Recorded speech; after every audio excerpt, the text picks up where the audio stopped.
enough I got through Harrow and Cambridge. Now he wants me to amount to something.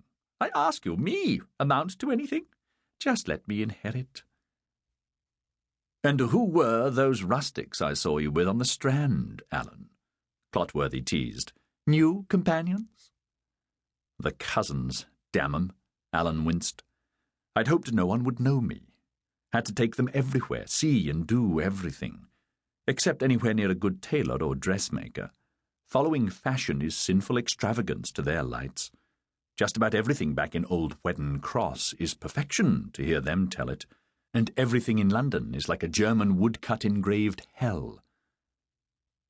Wheddon Cross? Wherever the devil's that? Clotworthy asked. Devon, near Exeter. Ah, damn dreary, I should think. Peter Rushton shivered. You'd think right, Alan agreed. His post-war visit had been the most boresome 2 weeks of his life.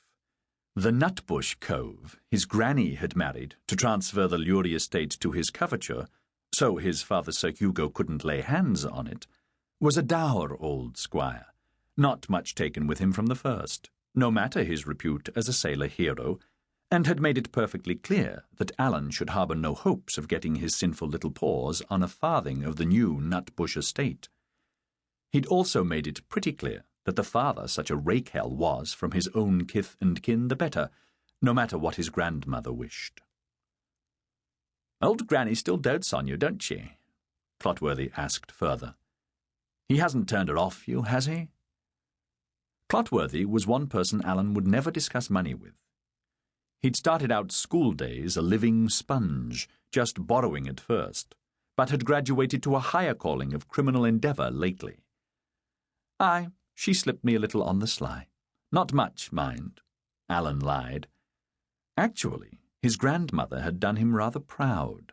A purse of banknotes worth £100 extra above his £200 a year remittance, and she'd gone shopping and had outfitted his suite of rooms with a new Turkey carpet, a handsome wine cabinet and desk, and a new set of chairs for his second-hand dining table. She'd also provided a new lockbox for his chocolate, tea, sugar, and coffee, and while strolling with him through one of the Academy exhibits at Ranelagh Gardens, had purchased a nautical painting he'd taken a fancy to, which now hung over his sitting-room fireplace mantel. Ah, well, Clotworthy sighed in slight disappointment, knowing he couldn't hit Alan up for a loan, not right then, at any rate. Alan was surprised Clotworthy Chute had even agreed to go shares on their supper. Usually he lived on someone else's dole, like a Roman client, when he wasn't bamboozling some idiot out of some ready pelf. Must have found a new fool to bilk, Alan decided. They were the most peculiar lot, Peter, Clotworthy said, laughing. So, that's at Strand, Cousin Alan, Alan mimicked. God bless us, it's wide, ain't it? However ye get across straight here in London, me dear. Which caricatures set his dining companions off in mirth. I tried to take 'em to my usual haunts, but they weren't having any of it. Coffee houses were nests of idleness. They'd be happier in a counting house where people do productive work. Covent Garden, Drury Lane, I do believe, shocked 'em to their prim souls. Got an hour's rant about sin, fornication, the low morals of theatre people. They're right on that score, thank the Lord, Peter said, giggling. Lord's cricket grounds, that was acceptable to 'em. The banks, the palace. The change, you'd have thought, was Westminster Abbey, Alan went on. Couldn't even get 'em enthused about a Rarey show. Suggested watching a hanging, thought that'd buck 'em up, but it was no go. Speaking of actresses and such, Peter Rushton sighed, how does a run over to Will's coffee house in Covent Garden sound? I feel like putting the leg over some nubile young thing. Topping idea, Peter, Clotworthy said in his best toadying style.